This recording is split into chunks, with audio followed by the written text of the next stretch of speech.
Welcome to my குட்டீஸ் நண்பர்களே. இன்னைக்கு ஈவினிங் பார்த்தீங்கன்னா 6:30க்கு ஆஃபீஸ் முடிஞ்சிருச்சு. வீட்டுக்கு வந்துட்டேன். பாலா இல்லை, அவர் வரல, வேலைக்கு போயிட்டாரு.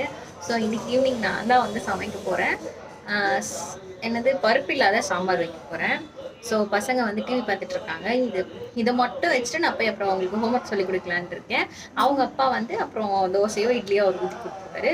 ஸோ நம்ம வந்து தொட்டுக்கிறதுக்கு மட்டும் அந்த சைடிஷ் பண்ணிவிட்டு நம்ம போய் பசங்களுக்கு ஹோம்ஒர்க் சொல்லி தர போகிறோம். வாங்க நம்ம எப்படி செய்யறதுன்னு பார்க்கலாமா?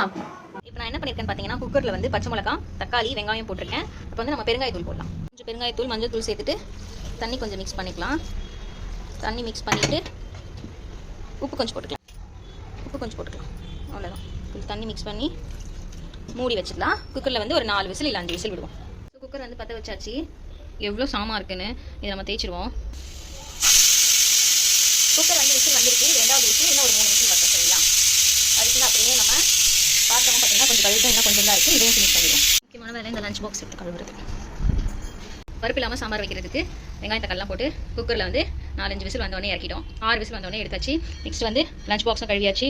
பாருங்க, சிங்கில் எல்லா பாத்திரமும் கழுவி க்ளீன் பண்ணியாச்சு. இப்போ நம்ம சாம்பார் தாளிக்கலாம். டெய்லி படிக்கிறேன்னு இப்படி தான் போட்டு வைக்கிறாங்க. எங்கே பார்த்தாலும் நோட்டு தான், பென்சில் தான். இன்றைக்கி கம்மி. இப்போ வந்து ஐஷோட லஞ்ச் பாக்ஸ், மோனியோட லஞ்ச் பாக்ஸ் எல்லாத்தையுமே கழுவி வாங்க வைக்க போகிறோம். பிளேட்ஸ் எல்லாமே கழுவியாச்சு. இப்போ வச்சலாம். வந்து விசில் போயிடுச்சான்னு பாருங்கள். விசில்லாம் போயிடுச்சு. ஓப்பன் பண்ணலாம். ஸோ இது நல்லா வெந்துருச்சு. இப்போ வந்து நம்ம வந்து இதை வந்து தண்ணி கொஞ்சம் இருத்துட்டு அதை வந்து கொஞ்சம் லைட்டாக வந்து கடைஞ்சிக்கலாம், மசிய வைக்கலாம். ஓகேங்களா? லைட்டாக கரண்டி இல்லைனா மத்துக்கும்ல, அதை போட்டு நல்லா கொஞ்சம் கடைஞ்சி வைக்கலாம். ஃபஸ்ட்டு தண்ணி இது பண்ணிடலாம். தண்ணி எடுத்தாச்சு. இதை வந்து நம்ம இப்போ வந்து நல்லா மசிச்சிடலாம். ஓகேவா? என்கிட்ட மத்து இல்லை, நான் இந்த கரண்டி வச்சு தான் மசித்தேன். நல்லா கொஞ்சம் இன்னும் நல்லா மசிச்சுக்கோங்க. சரிங்களா? ஸோ இவ்வளோ தாங்க என்னால் கடைய முடிஞ்சது. கடைஞ்சாச்சு. ஸோ இருக்க தண்ணியும் இதில் ஊற்றிடலாம். ஊற்றிட்டு மிக்ஸ் பண்ணிவிட்டு இப்போ வாங்க நம்ம தாளிக்கலாம். ஓகேங்களா? நம்ம வந்து எல்லாமே ரெடி பண்ணி எல்லாமே வந்து தேவையானதெல்லாம் ரெடி பண்ணிட்டோம். இப்போ வந்து நம்ம வந்து தாளிச்சிடலாம். சரிங்களா? என்ன வானல் தாளிச்சிடலாம். ஓகேங்களா? ஃபஸ்ட்டு வந்து வானல் எல்லாம் காஞ்சிட்டோம். தேவையான அளவு எண்ணெய் ஊற்றிக்கோங்க. ஓகேவா? எண்ணெய் ஊற்றியாச்சு. எண்ணெய் நல்லா சூடாகட்டும். எண்ணெய் வந்து சூடாயிடுச்சு. இப்போ நம்ம வந்து கடுகு போட்டுக்கலாம். கடுகு பொரிஞ்சு கூடவே கொஞ்சம் காஞ்ச மிளகா, அப்புறம் கருவேப்பிலை நம்ம அரைச்சி, அதாவது மிக்சியில் வச்சு குக்கரில் வச்சுருந்தாலும் அதையும் சேர்த்து மிக்ஸ் பண்ணிக்கலாம். மிக்ஸ் பண்ணிவிட்டு இது வந்து கொஞ்சம் தண்ணியாக இருக்கனால குக்கரில் கொஞ்சம் தண்ணி சேர்த்து அலசி ஊற்றிக்கலாம். ஸோ கொஞ்சம் தண்ணி அலசி இதில் சேர்த்துக்கலாம். ஓகேவா? இது தண்ணியாக இருந்தால் தான் நல்லாயிருக்கும். இப்போ நல்லா வந்து கலந்து விட்டுக்கலாம். கலந்து விட்டுட்டு இது வந்து கிராமத்துலலாம் செய்வாங்கள்ல, அந்த மாதிரி சாம்பார். மிளகா கீச்சிருச்சு, நீங்கள் தெரியாமல் பார்த்துக்கோங்க. ஓகேவா? ஸோ இப்போ இதில் என்ன பண்ண போகிறோன்னா, 1 ஸ்பூன் சாம்பார் பொடி, 1.5 ஸ்பூன் சாம்பார் பொடி. நெக்ஸ்ட்டு வந்து தேவையான அளவு உப்பு போட்டு கலந்து விட்டுக்கலாம். தேவையான அளவு உப்பு போட்டு கலந்து. இப்போ வந்து நம்ம சாம்பார் பொடி போட்டிருக்கோம்ல, அது வந்து சும்மா லைட்டாக ஒரு கொதி வர வரைக்கும் வெயிட் பண்ணலாம். ஓகேங்களா? சாம்பார் பொடி கொதிக்கணும்ல, மற்றது எல்லாமே ஆல்ரெடி வெந்துருச்சு. இப்போ சாம்பார் பொடிக்காக சும்மா ஒரு கொதிக்காக வெயிட் பண்ணுறோம். அதுக்குள்ள நம்ம வந்து ஒரு பாத்திரத்தில் பார்த்தீங்கன்னா 2 ஸ்பூன் வந்து கடலை மாவு எடுத்துருக்கேன். அதை கொஞ்சம் தண்ணி ஊற்றி கட்டி இல்லாமல் கரைச்சி வச்சுக்கலாம்.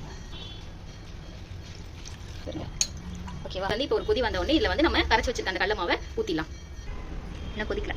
இன்னைக்கு வந்து நம்ம பாலா வரதுக்குள்ளே சமைச்சிருக்கோம். பாலா வந்து சர்ப்ரைஸ் ஆஃப் பண்ணிடுவாங்க நம்ம சமைச்சதை பார்த்து. சரிங்களா? மணி 7 ஆயிடுச்சு. நான் போய் ஹோம்ஒர்க் வேறு சொல்லி கொடுக்கணும். இப்போ வந்து கொதிக்குது. ஊற்றி கலரி விட்டுலாம். கடலை மாவு ஊற்றுன உடனே பார்த்தீங்கன்னா கொஞ்சம் நேரம் வந்து கலரி விட்டுட்டே இருங்க, இல்லைன்னா அது வந்து ஒன்றா சேர்ந்து கட்டி மாதிரி ஆயிரும். இப்போ பாருங்க, அது ஊற்றுன உடனே கொஞ்சம் நல்லா கொஞ்சம் கட்டியாக வர மாதிரி இருக்குங்களா? ஒரு 5 மினிட்ஸ் மட்டும் இதை கொதிக்க விட்டாக்கா நம்மளுக்கு வந்து கம சாம்பார் ரெடி. இது ரொம்ப டேஸ்ட்டாக இருக்குங்க. நம்ம வந்து பசங்க சாப்பிடும்போது, பாலா சாப்பிடும்போது என்ன சொல்கிறதுன்னு பார்க்கலாம். சரிங்களா? இப்போ நெக்ஸ்ட் வந்து இதை எடுத்து வச்சுட்டு இப்போ வந்து நம்ம போய் ஹோம்ஒர்க் சொல்லி கொடுப்போமா? சயின்ஸ் எக்ஸாம் இன்னைக்கு தமிழ் டெஸ்ட் அதனால் வச்சுருக்காங்க. ஐஸ் குட்டி ஹோம்ஒர்க் படிக்கிறா. ஃபஸ்ட்டு 1 2 3 எழுதுறா. இப்போ ஏபிசிடி எழுதுறா. ஹோம்ஒர்க் வந்து லஞ்ச் டைம் வந்துடலாம் அப்பயே முடிச்சிட்டா. இப்போ வந்து நான் சும்மா ஏபிசிடி எழுதி வச்சிருக்கேன். மோனி அவங்க அப்பா வந்து இப்போ தான் கிளம்புறாங்க. மணி 8 ஆகுது. நாங்கள் படித்து முடிச்சுட்டு அவங்க அப்பா வந்தோடனே எங்களுக்கு என்ன ஊற்றி தருவார்? மணி தோசை. ஐஷா அப்பா என்ன ஊற்றி தருவார்? தோசை. என் பசங்களுக்கு எப்பவுமே தோசை தாங்க பிடிக்கும். அவங்களுக்கு தோசை ஊற்றி கொடுத்துட்டு நாங்கள் இட்லி சாப்பிடுவோம், இல்லை நாங்களும் தோசை சாப்பிடுவோம். எங்கள் அப்பாக்காக நாங்கள் வெயிட்டிங். மோனி ஐஷா அப்பா வர வந்து லேட் ஆகுமா? ஸோ அதனால் ஐஷுக்கு பசிக்கிட்டு தூக்கம் வருதுன்னா அவளுக்கு மட்டும் நான் தோசை ஊற்றி கொடுத்துட்டேன். அவளுக்கு மட்டும் சீக்கிரம் சாப்பாடு ஊட்டிட்டேன். ஐஷ் வந்து சாப்பிட்டு வச்சுட்டா. ஸோ மீதி தோசை நான் சாப்பிட்டு பார்க்க போகிறேன். டேஸ்ட் எப்படி பார்க்கலாம். இப்போ ஐஷ் சாப்பிட்டு வச்சுட்டா. மீதி தோசை இருக்கு, சாப்பிட்டு பார்க்கலாமா?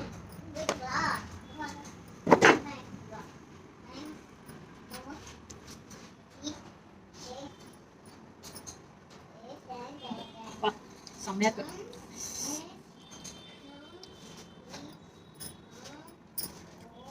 உண்மையாலுமே சூப்பராக இருக்கு. நான் வச்சேன்ல, நான் மோனியும் பாலாவும் சாப்பிடும்போது உங்களுக்கு காட்டுறாங்க என்ன சொல்கிறாங்கன்னு. நான் வந்து மோனியும் பாலாவும் சாப்பிடும்போது அவங்க என்ன சொல்கிறாங்கன்னு காட்டுறேன். சரிங்களா? உண்மையாகவே சூப்பராக இருக்கேன். ஸோ பாலா வர லேட் ஆகிடுச்சு. அவர் வந்துட்டு சாப்பிட்டு வேலைக்கு கிளம்பணும் திரும்ப. அதனால் வந்து நானே அவருக்கு தோசை ஊற்றி கொடுத்தேன். வாங்க உண்மையாக சொல்லு. கேட்கலாம். உண்மையாக சொல்லு. இல்லை ஏதாச்சும் குறை இருக்கும்னு சொல்லுவியே சொல்லு சொல்லு. உப்பு கம்மியாக இருக்கா? எனக்கு உப்பு அதிகமாக இருக்க மாதிரி இருந்தது. பசங்களுக்கு தோசையா? பாலாக்கு நான் ஊற்றி கொடுத்தேன், பாலா எங்கள் எல்லாருக்கும் ஊற்றி தராரு. எப்படி சாப்பிட்டா நல்லா இருந்தது சொன்னியே? ஆ தோசையை பிசைஞ்சு சாப்பிடுவியா? ஓகே. மோனி வந்து தோசை சாப்பிட்டா எப்படி இருக்குன்னு சொல்லுவான். இன்னும் நல்லா சாம்பாரில் கொஞ்சம் ஊற வச்சுட்டு சாப்பிட்டேன், சூப்பராக இருக்கும். அப்படியே போடான்ல. இப்போ எடுத்து சாப்பிட்டு போகிறேன் மோனி. சும்மா இருக்கா? ஓகே சொல்லிடு. இந்த வீடியோ பிடிச்சிருந்தா சப்ஸ்கிரைப் பண்ணுங்க, லைக் பண்ணுங்க, பெல் பட்டனை மறக்காம கிளிக் பண்ணுங்க. பாய்.